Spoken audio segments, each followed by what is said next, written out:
Hello everyone, आपके अपने YouTube channel subscribe classes में आपका स्वागत है। डियर, आज देखिए क्लास 12 सब्जेक्ट मैथ एनसीईआरटी की एक्सरसाइज 1.2 है, उसको हम डिटेल में सोल्व कर रहे हैं। आज हम करेंगे क्वेश्चन नंबर 6 से और 10 तक कंप्लीट। 6 नंबर क्वेश्चन हमारे पास है। लेट ए 1 2 3 ए सेट में है 1 2 3, बी में है 4 5 6 7 और ये फंक्शन इसने दे रखा है 1 का 4, 2 का 5, 3 का 6, be a function from A to B. Show that f is 1 1। तो अब ये कह रहा है कि ये बताओ कि ये फंक्शन 1 1 है या नहीं। तो क्योंकि 1 का 4 से है, 2 का 5 से, 3 का 6 से, तो 1 का 1 के साथ है। ठीक है, तो इसलिए क्या है, ये 1 1 फंक्शन है। आप इसको एरो डायग्राम से रिप्रेजेंट कर सकते हैं, लेकिन ये वैसे भी समझ में आ रहा है। 1 2 3 यहाँ हो जाएंगे 1 2 3, यहाँ पे हो जाएंगे 4 5 6। एक डोमेन, उसकी एक रेंज, एक जो डोमेन का एलिमेंट है उसकी एक रेंज, 2 की 5, 3 की 6, एक की एक इमेज है। तो इसलिए फंक्शन क्या होगा, 1 1 होगा। नेक्स्ट देखिए,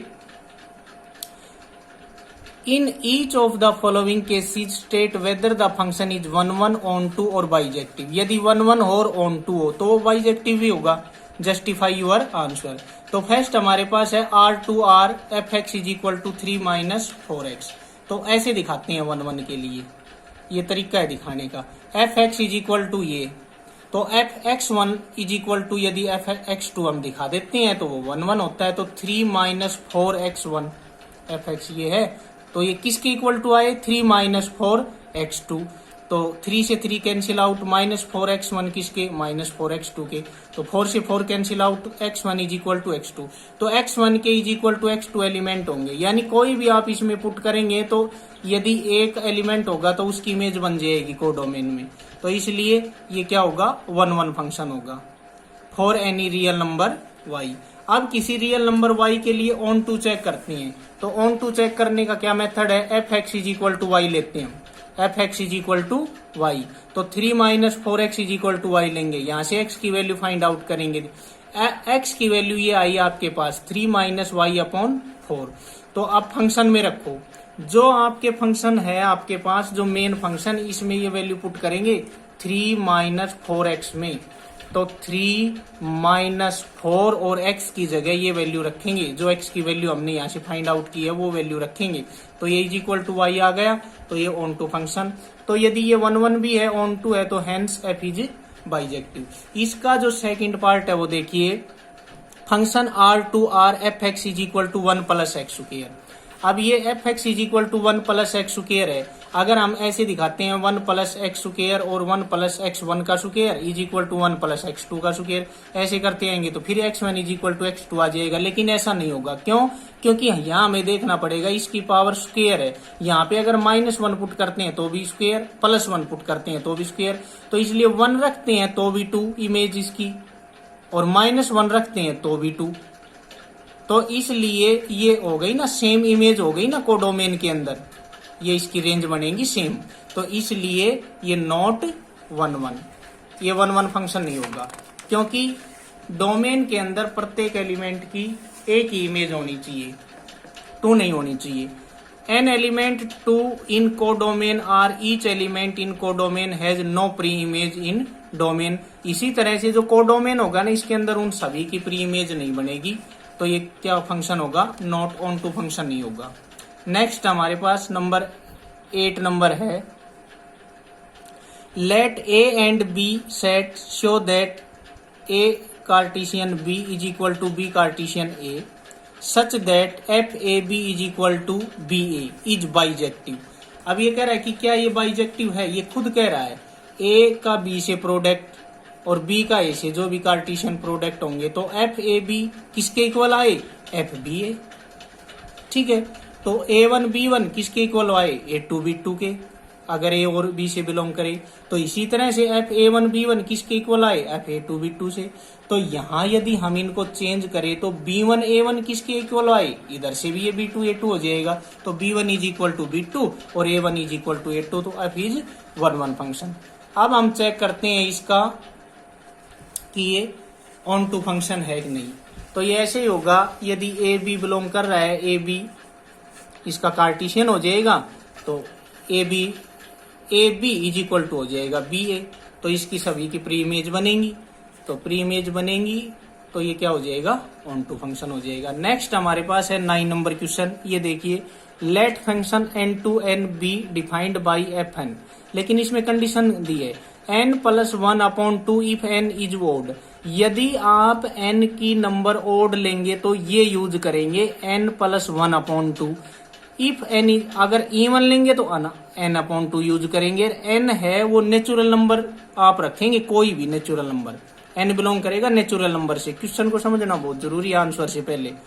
state whether the function f is bijective justify your answer. यदि आपका क्वेश्चन का कंसेप्ट क्लियर हो गया तो ये अपने आप ही आंसर समझ में आते हैं, और अगर क्वेश्चन नहीं समझ में आए तो नहीं आएंगे समझ में बिल्कुल भी। n to n plus 1 upon 2 n is odd. तो यदि नेचुरल नंबर लेते हैं, n ओड नंबर लेते हैं तो ओड नंबर 1 रखेंगे, 1 रखेंगे तो हमारे पास 1 आ गया। इसी तरह से अगर 2 लेंगे तो 2 हमें पता है इवन है, तो इसमें पुट करेंगे नीचे वाले में n अपॉन 2, तो ये भी 1 आ गया। तो f1 बराबर भी 1, 2 बराबर भी 2, तो इज नॉट 1 1, क्योंकि सेम इमेज हो गई इनकी, यूनिक इमेज नहीं हुई ना, तो इसलिए ये 1 1 नहीं है। अब इन फर्स्ट केस में हम अगर दिखाते हैं कि व्हेन n इज ओड, अगर ये ओड नंबर है तो हमें पता है कि ये 2r प्लस 1 की फॉर्म में बनेगा। क्यों? क्योंकि r की जगह 1 रखेंगे तो भी ओड, 2 रखेंगे तो भी ओड, 3 रखेंगे तो भी ओड, तो ये 2r प्लस 1 की फॉर्म ही बनेगी। ये हमने इसको आपको करके दिखाया है। तो ये क्या हो जाएगा, इसी तरह से जब नेचुरल नंबर रखेंगे तो या फिर ये किसकी फॉर्म बन जाएगी, 4r प्लस 1। चाहे 2r प्लस 1 की फॉर्म में करो, चाहे 4r प्लस 1 की फॉर्म में करो, तो इसका ये क्या हो जाएगा 2r प्लस 1, तो ये क्या हो जाएगा, ऑन टू फंक्शन हो जाएगी, क्योंकि सभी की प्री इमेज हो जाएगी।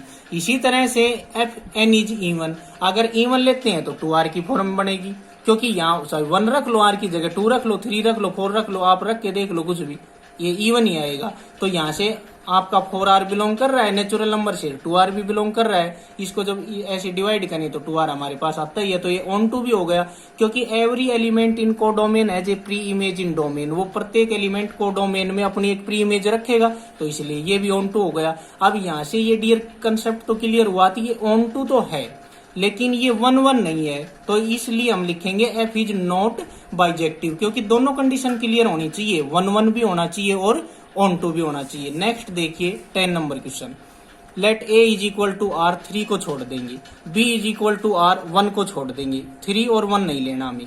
Consider the function a to b defined by fx x minus 2 और x minus 3 is f 1 1 and onto. क्या f 1 1 और ऑन टू फंक्शन है? Justify your answer. अब देखिए ये आपको एक एग्जाम्पल से क्लियर किया है ताकि आप अच्छे से समझ जाएं।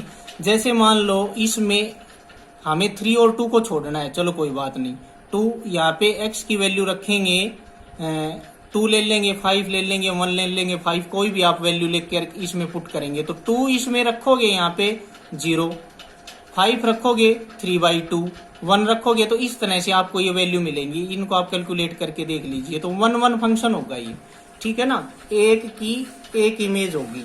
तो ऐसे अब हम इसको दिखाएंगे कैसे, ऐसे शो करके दिखाएंगे, ये जरूरी है। fx1 is equal to fx2, तो इसी तरह से ये दोनों तरफ x1 x2 में लिख देंगे। अब इनकी क्रॉस मल्टीप्लाई कर से लेफ्ट और राइट इक्वल कर देंगे।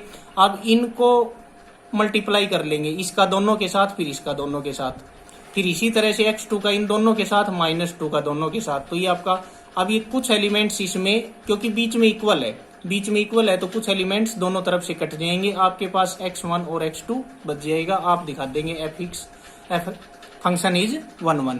नेक्स्ट है हमारा ऑन टू। अब ऑन टू के लिए क्या करेंगे, fx इज इक्वल टू ये रखेंगे, fx यानी y के बराबर इसकी वैल्यू रखेंगे। अब इनको वैसे ही क्रॉस मल्टीप्लाई करके इनको सोल्व करेंगे, तो उसी तरह से एक तरफ x की वैल्यू फाइंड आउट कर लेंगे। तो x की वैल्यू ये आ गई आपके पास, ये आ गई x की वैल्यू। अब इस वैल्यू को जो मेन आपका फंक्शन था, जहां से आप क्वेश्चन लेकर के चले थे, उसमें पुट करेंगे। क्या था ये, x minus 2 upon x minus 3, यानी x की जगह ये वैल्यू पुट करेंगे। x माइनस 2 था ना, तो x की जगह ये कंप्लीट x की वैल्यू पुट कर दी -2। और नीचे था आपके पास x-3, तो x की जगह ये कंप्लीट वैल्यू और -3। जब आप इसको सोल्व करेंगे, आप अपने तरीके से एलसीएम लेके सोल्व करेंगे तो ये कंप्लीट कट करके आपके पास y ही आपको मिलेगा। तो x = y, यानी प्रत्येक एलिमेंट की को डोमेन में जो एलिमेंट है उसकी प्री इमेज बनेगी, तो फंक्शन क्या हो जाएगा, ऑन टू। तो ये फंक्शन 1 भी है और ऑन टू भी है, इसलिए डियर ये क्या हो जाएगा, बाइजेक्टिव। Thanks dear.